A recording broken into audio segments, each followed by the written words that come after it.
I wandered lonely as a cloud. मैं अकेले एक बादल की तरह भटक रहा था। दोस्तों पोएट खुद की कंपेयर एक अकेले बादल से करते हैं जो स्काई में बिना किसी उद्देश्य के घूमता है। यह लोनलीनेस और सेल्फ रिफ्लेक्शन का सिंबल है।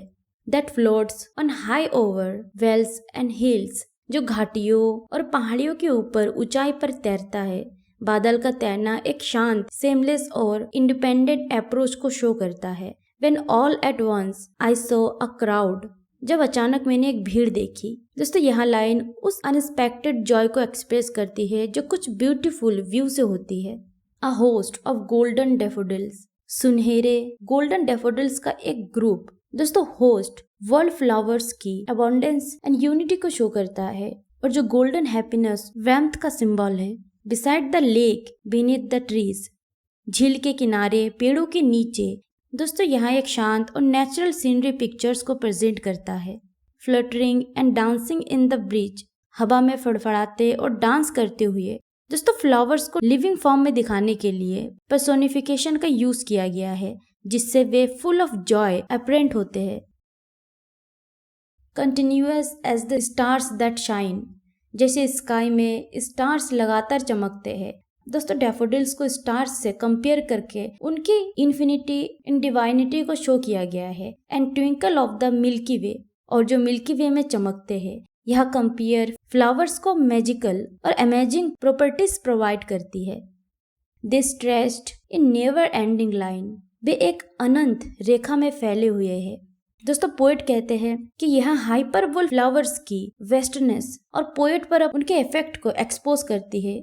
Along the margin of a bay, एक खाड़ी के किनारे पर।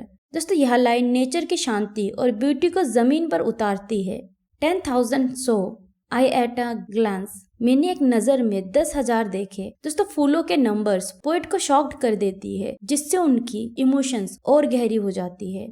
Tossing their heads in sprightly dance, अपना सिर हिलाते हुए प्लेफुल डांस में। दोस्तों फ्लावर्स का फिर से ह्यूमनाइजेशन किया गया है जो उन्हें जॉयफुल और लाइवली शो करता है। The waves beside them danced but दाई, उनके बगल में लहरें भी नाच रही थी लेकिन यहाँ तक कि पानी की लहरें भी लाइवली लगती है लेकिन फ्लावर्स उनसे ज्यादा अट्रैक्ट लगते हैं। Outdid the sparkling waves in glee, उन्होंने चमकती लहरों को हैप्पीनेस में मात दे दी। डैफोडिल्स की हैप्पीनेस नेचर के अदर एलिमेंट्स से ज्यादा है। A poet could not but be gay, दोस्तों पोएट मानते हैं कि इस तरह के ब्यूटीफुल व्यू किसी को भी हैप्पी कर सकते हैं। इन सच अ जोकन कंपनी, दोस्तों जोकन वर्ड उस खुशी को एक्सप्रेस करता है जो डैफोडिल्स के एसोसिएशन में फील होती है ऐसे जॉयफुल साथ में।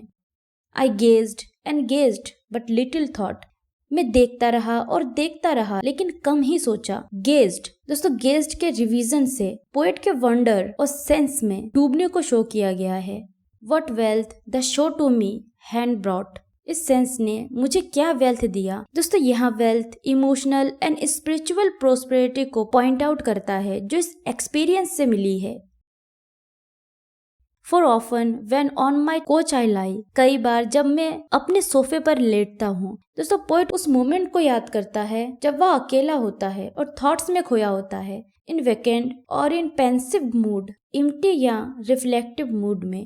दोस्तों डैफोडिल्स की याद पोएट के खालीपन को भर देती है और उसे सुकून देती है। They flash upon that inward eye, वे उस इनर आई के सामने चमकते हैं। दोस्तों इनर आई इमेजिनेशन और मेमोरी को शो करते हैं जो खुशी के सेंसेस को अलाइव करती है। Which is the bless of solitude, जो सॉलिट्यूड का प्लेजर है।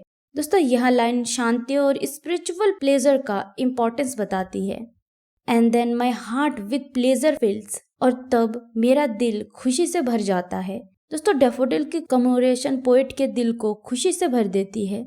And dances with the daffodils, और डैफोडिल्स के साथ डांस करता है। दोस्तों यह पोएट की नेचर के साथ गहरा जुड़ाव को शो करता है। दोस्तों विलियम वर्ड्सवर्थ की I wandered lonely as a cloud, जिसे द डैफोडिल के नाम से भी जाना जाता है, पॉसिबली उनकी सबसे फेमस लिरिकल कंपोजिशन है। यह पोयम 1804 में लिखी गई थी जो 15 अप्रैल 1802 की एक इवेंट से इंस्पायर थी जिसमें वर्ड्सवर्थ और उनकी सिस्टर डोरेथी इंग्लैंड के लेक डिस्ट्रिक्ट में ट्रैवल करते टाइम डैफोडिल्स की एक लॉन्ग बेल्ट के पास आए थे। इसे पहली बार 1807 में पोयम इन 2 वॉल्यूम्स में पब्लिश किया गया था और 1815 में इसका रिवाइज्ड एडिशन पब्लिश हुआ था।